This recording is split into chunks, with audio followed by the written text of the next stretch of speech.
ओम शांति। आज बहुत सारे लोगों की शिकायत रहती है कि हम सभी का सहयोग करते हैं पर कोई हमारा नहीं करता। हमें जब जरूरत होती है कोई हमारा साथ नहीं देता। हम बहुत सारे लोगों की मदद करते हैं लेकिन जब हमें मदद की जरूरत होती कोई अपना हाथ आगे नहीं बढ़ाता। तो हमें किन कर्मों की सजा मिल रही है? हमने कई बार अपनों का भी साथ दिया और उस समय साथ दिया जब उन्हें जरूरत थी, लेकिन जब हमें जरूरत पड़ी तो उन्होंने अपने हाथ पीछे खींच लिए। आखिर क्यों? हम कई बार अपने आप से ही वो बातें करते हैं कि मैं हमेशा सबका मददगार बनता हूं लेकिन कोई मेरा नहीं बनता। हमेशा याद रखें कि हमारे कई ऐसे कर्म हैं जिनकी वजह से हमें बहुत सारे नुकसान झेलने पड़ते हैं और बहुत सारे ऐसे कर्म हैं जिनकी वजह से हमें कर्मों की सजा मिलती है।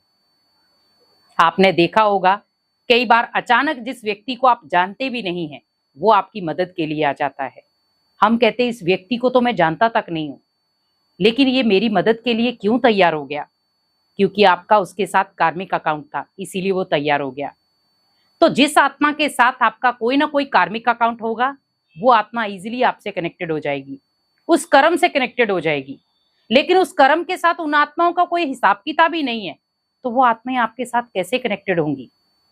आपका उन आत्माओं के साथ कनेक्टिविटी थी, कर्मों का हिसाब किताब था, इसीलिए आप उस आत्मा की मदद के लिए गए। लेकिन जब आपको मदद की जरूरत पड़ी वो आत्मा इसीलिए नहीं आई क्योंकि आपके साथ उसका वो उन कर्मों का कोई कर्मों का हिसाब किताब था ही नहीं। क्योंकि कर्मों का हिसाब किताब अपने समय पर अपने हिसाब से आता है, हम उसमें अपनी सोच मिक्स नहीं कर पाते। आज व्यक्ति चाहता कुछ और है लेकिन उसके जीवन में होता कुछ और है।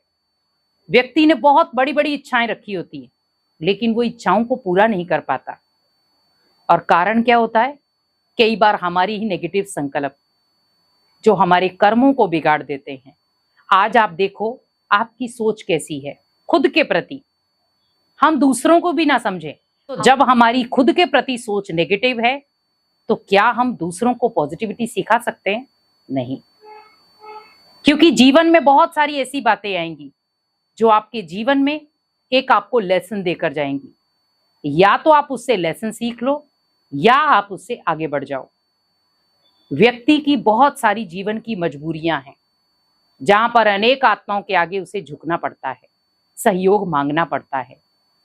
लेकिन अगर हम अपने कर्मों को श्रेष्ठ बना लें तो हमें किसी के सहयोग की जरूरत नहीं और हर व्यक्ति आपकी मदद के लिए आगे आएगा।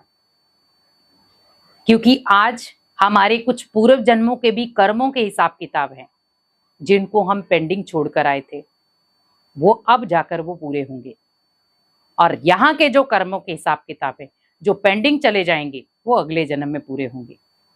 तो ये एक विधि बन चुकी है। हम कर्म गलत करना नहीं छोड़ रहे तो क्या भगवान आपको सजा देना छोड़ देगा? नहीं। हमें भगवान बहुत सारे इशारे देता है, बच्चा अब समझ जाएगा, बच्चा अब समझ जाएगा, पर बच्चा समझता ही नहीं है। आज हम गलत कर्म करते जा रहे हैं। हमें लोग बोलते भी हैं, परिवार के सदस्य बताते भी हैं आपका ये कर्म गलत है, पर हम अपने अहंकार में इतना बिजी होते हैं कि हमें वो कर्म गलत लगता ही नहीं है और हम कर्म गलत करते रहते हैं।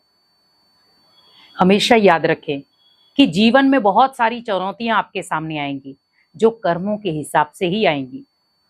अब या तो आप उसे इजीली चुत्तू कर पाओ और या आप कुछ स्ट्रगल करके चुत्तू कर पाओ। हम ये नहीं कह सकते कि कोई व्यक्ति आपकी मदद करेगा, वो तब करेगा जब उसका आपके साथ कोई कार्मिक अकाउंट होगा। तो जब उस आत्मा के साथ आपका कोई कार्मिक अकाउंट है ही नहीं, आपका वो संबंधी हो भले, तो आप कैसे उससे चुत्तू कर पाएंगे?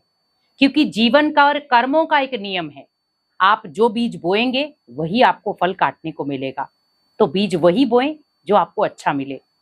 जीवन में बहुत सारी ऐसी बातें आपके सामने आएंगी जहां पर आप टूटेंगे भी, बिखरेंगे भी और बहुत सारे लोग आपका सहयोग भी करेंगे। लेकिन हमें हताश नहीं होना है, ओनली कर्मों की पहचान समझनी है, कर्मों की परिभाषा समझनी है। अगर हर व्यक्ति अपने कर्मों को समझना शुरू हो जाए तो आज जो जीवन में उतार चढ़ाव हो रहे हैं या जीवन में जो भी परिस्थितियां आ रही हैं कर्मों की वजह से, वो शायद रुक जाए। लेकिन हम कर्म कर लेते हैं, उसके बाद सोचते हैं कि कैसा हुआ, क्यों हुआ, किस लिए हुआ, मेरे साथ ही ऐसा क्यों हुआ? क्योंकि हमने जो बीज बोया था वही तो आया है। तो हम जो बीज बो रहे हैं वही तो काटेंगे। हमने अगर श्रेष्ठता का बीज बोया होगा तो श्रेष्ठ फल आएगा, और अगर मैंने भ्रष्टता का बीज बोया होगा तो भ्रष्ट ही चीजें आएंगी। मैंने कर्म में किसी के साथ बुरा किया है तो रिटर्न में कैसे अच्छा आएगा? हम लाख गुना भी किसी के लिए अच्छा कर लेंगे तो भी कोई आपके लिए अच्छा नहीं कर पाएगा। मान लो सपोज आपने किसी की मदद ही की है, आपने निस्वार्थ भावना से की, तो आप ये मत सोचो कि उसका रिटर्न आपको कभी नहीं मिलेगा। उसका रिटर्न आपको मिलेगा, पर समय आने पर। आप ये सोचो मैंने अभी अभी किसी की मदद की और अभी अभी मेरी मदद हो जाए, पॉसिबल नहीं है। क्योंकि उसके लिए भी भगवान आपका वो समय देखता है कि जब टू मच परिस्थिति होगी इस बच्चे के पास, तब मैं इसकी मददगार का रिटर्न दूंगा। आप सोचो छोटी छोटी चीजों में आप अगर उस चीज को व्यर्थ कर दोगे तो फिर आप जब बड़ी परिस्थिति आ जाएगी तब आपकी वो दुआएं आपके पास होंगी ही नहीं। आज आप सोचो कि हम रोज का 10 रुपए 50 रुपए खर्च कर रहे हैं तो हमें कोई फर्क नहीं पड़ रहा, पर हमने एक ही दिन में 1 लाख खर्च कर दिया तो हमें फर्क पड़ेगा, क्योंकि हमने उसको 1 लाख को हमें पता है कि कैसे जोड़ा है। वैसे ही सोचें कि हम जो कर्म कर रहे हैं, भले वो अच्छे कर्म कर रहे हैं, तो वो आपके पुण्य कर्मों में जुड़ रहे हैं, और वो आपके तब काम में आएंगे जब आपको बहुत सारी क्रिटिकल परिस्थितियां चारों तरफ घेर लेंगी। तब आपको वो कर्म आपकी ढाल बन जाएंगे, आपको बचाएंगे। तो आप ये मत समझो कि मैंने किसी का निस्वार्थ भावना के साथ मदद की है तो किसी ने मेरी नहीं की है। आपने की है, आपको उसका पुण्य का फल मिल जाएगा। और अगर कोई आपकी उस कर्म की आपको रिटर्न नहीं दे रहा है, आपका सहयोग नहीं कर रहा, आपका वो मदद नहीं कर रहा है, कोई बात नहीं, मेरा इसके साथ कार्मिक अकाउंट नहीं था, इसीलिए उसने मेरी मदद की नहीं।